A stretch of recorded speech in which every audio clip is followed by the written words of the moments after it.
What's up everyone? So I'm sure you guys can tell straight off the bat that today's video is going to be a little bit different. So I decided to take a small break from my typical review style video and instead give you guys something that a lot of you have been asking for me for a long time. So I'm going to give you guys a look into my Air Jordan 1 collection. So if you guys look back maybe in the past 6-7 years in terms of Air Jordan specifically, what Air Jordan model has been more popular than the Air Jordan 1? Not only in terms of its historical relevance, its versatility in terms of how you can rock it, and also in terms of like all the different colorways that they've used on the shoe and how all of them really work. It's hard to deny that the Air Jordan 1 has been that leader in terms of Air Jordans in the past little while. So with that said, in the past few years that I've been doing these sneaker reviews, and even beyond that, just as a general sneaker collector and sneaker fan, I've bought a lot of Air Jordan 1 colorways. So obviously there have been some pairs that I've bought and over the years I've had to let go, but what I have in my collection now are the pairs that I can truly say I really actually like. So without further ado, let's jump straight into my collection and I'll show you guys what I have. So let's kick things off first with some of the non-OG colorways. So what better way to start than the OG shattered backboards? So this one obviously has tremendous hype to it. It's a colorway that I loved right from the beginning. And of course, it goes without saying that the quality on this pair is and continues to be near the best in terms of all the Air Jordan 1s ever released.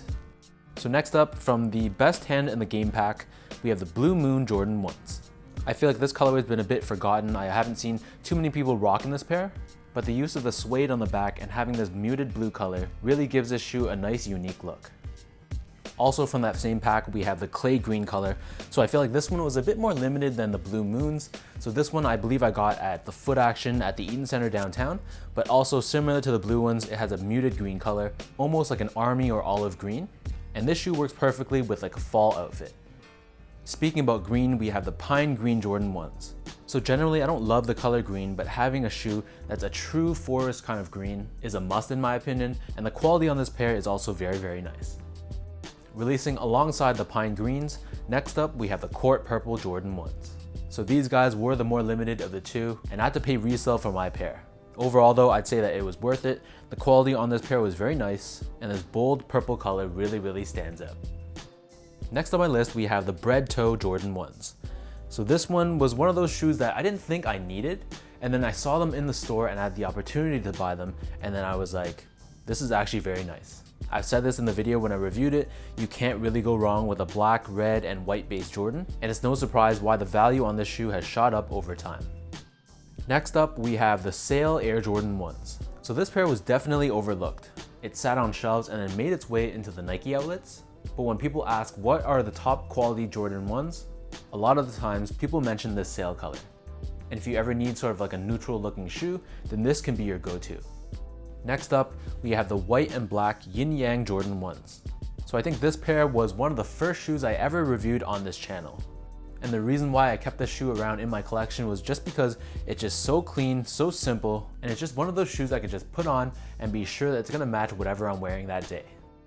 Next up, we have the Game Royal Jordan 1s. So this is a shoe that has grown on me over the past few months. When I first picked this up and reviewed it, I didn't love the shoe. It was pretty nice, but at the time I wasn't sure this was a shoe that I actually needed to keep for my collection. Looking back now though, this shoe is actually very dope, but it's a good alternative and something that has a bit more white than say the Royal ones.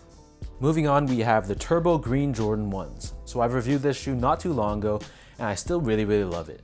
The color on this shoe is just amazing. It really stands out across all my Jordan 1s. And I really love the whole summer and tropical vibe that this shoe gives off. Moving down my list, next up we have this patent leather gold toe Jordan 1s. So these guys are also very unique. First of all, being patent leather, and then secondly, the paneling and the fact that it's a gold and black sneaker definitely makes this one of the most visually appealing Jordans. How these actually feel on feet with the patent leather is another story, but just in terms of how they look, that's why I'm definitely keeping one pair of these in my collection. Moving on, next up we have the Crimson Tint Jordan 1s. So again, this is a case where having a pink Jordan 1 is something that I personally wouldn't have any other way, so that's why I kept this pair. I don't love the pebbled leather, but visually speaking, this crimson tint color really looks nice. So next up, we have the Rookie of the Year Jordan 1s.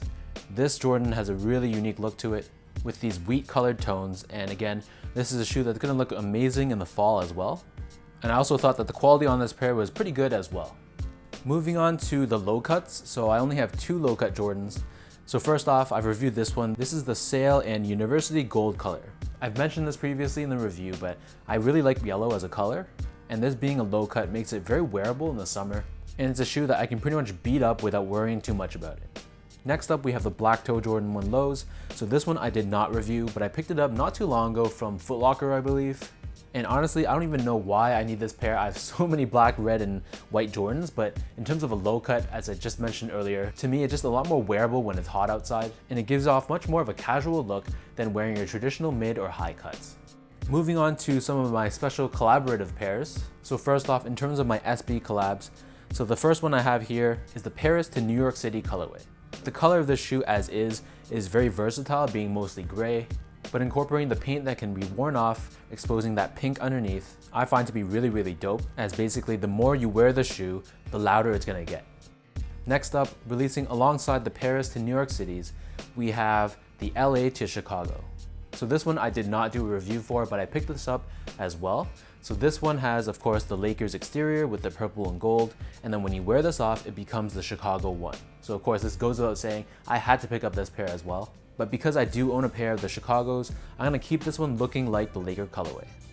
So last but not least, from my SB collabs, here we have the black Lance Mountain pair.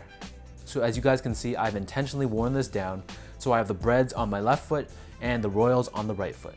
I love the look of this shoe now. It really gives off like this distressed look, and I'm really glad I was able to grab this pair for retail back when they released. So moving on, here's a pair I haven't seen too many people post about. So this is the New York City Jordan 1s. So I picked this up at Flight 23 at Foot Action in New York City a few years back. Honestly, this shoe hasn't gotten too much wear from me, and in my opinion, it feels much more like a winter-based shoe, but still the quality on this pair was pretty dope, and it's special enough for me to keep around. Moving on, next up we have the Jordan 1s that released for the 2017 All-Star Game, nicknamed the Chameleon colorway. This shoe also has a very unique look, having this iridescent-based upper. And while a lot of people slept on this pair when they dropped, it's quickly become a pretty sought-after Jordan 1 pair. Next up we have the Jordan 1s in the Origin Story or Spider-Man colorway. Very similar to the Chicago ones, but being a huge comic geek, I had to pick this up for its ties with Spider-Man. You can see that the upper has a bit of a unique look, with these 3M dots found throughout the upper, and then there's also hits of blue as well, as a nod to Spider-Man. So my next pair is the Aleli May Jordan 1s for women's. So this pair I believe was inspired by the Viotech Dunks, and while this is a women's shoe, I was fortunate enough to find the elusive women's 11.5 to fit me.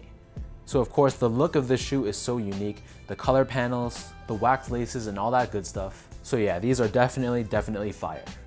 So next up, moving on, we have the Gatorade collab with this Cyber or Lemon Lime colored Jordan 1. This released in a pack along with other colorways like orange and grape, but to me this Cyber color Jordan 1 was definitely and easily the best. Even just putting this pair among all my other Jordans, this one really stands out, and the quality on this Gatorade pack was also surprisingly very good. So next up, moving on, we have the Nigel Sylvester Jordan 1s. This pair, it goes without saying, has a very unique look and story to it, being worn in and distressed intentionally. A lot of people hate the look of this shoe, and honestly I do understand, but I feel like it's pretty unique storytelling by Jordan Brand, and it's a pretty special pair that I'd want to keep. Next up we have the Off-White collaboration on this UNC color Jordan 1.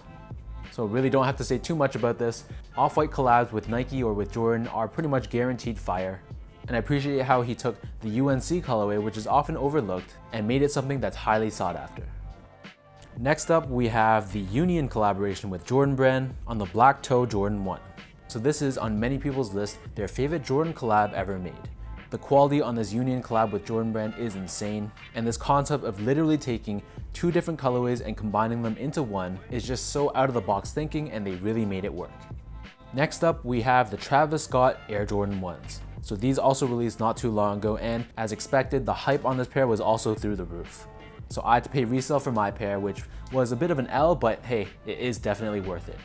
The quality on my pair is very nice, and having so many lace options, I definitely love the pink option the best. And whether you love or hate this reverse swoosh, it definitely gets your attention.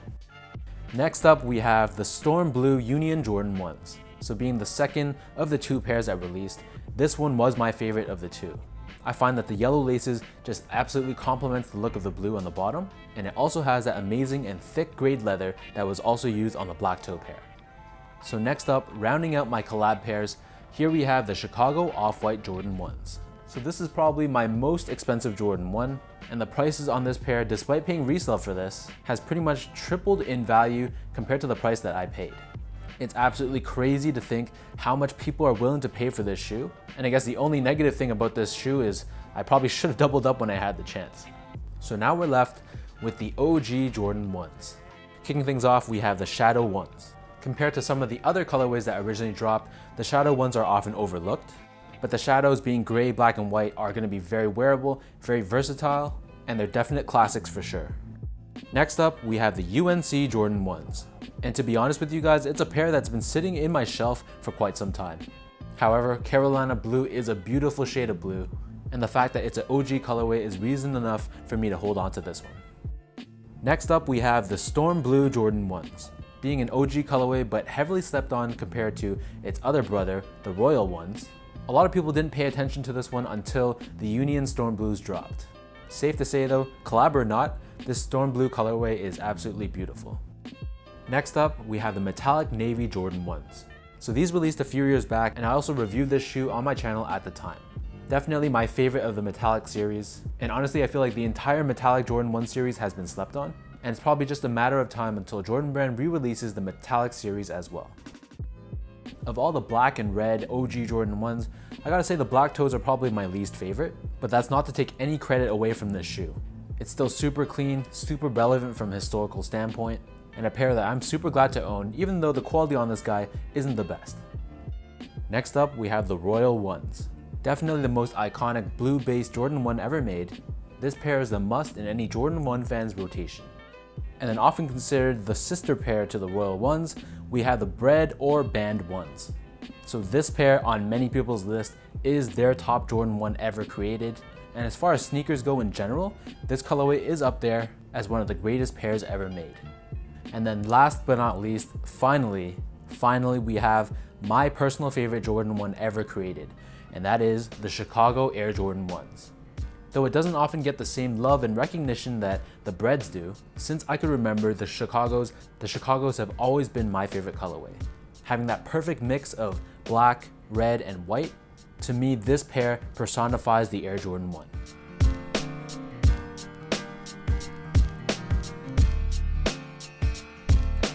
Alright guys, so that wraps up my entire Air Jordan 1 collection. Hopefully you guys enjoyed this video. I know it was a little bit long, but I thank you guys so much for actually sticking through and watching the whole thing. So let me know in the comment section down below which of my Air Jordan 1s is your favorite and what type of collection video you guys want me to see do next.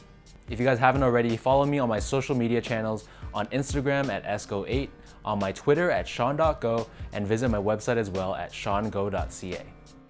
So thank you guys so much for tuning in, and I will catch you in my next regularly scheduled sneaker review.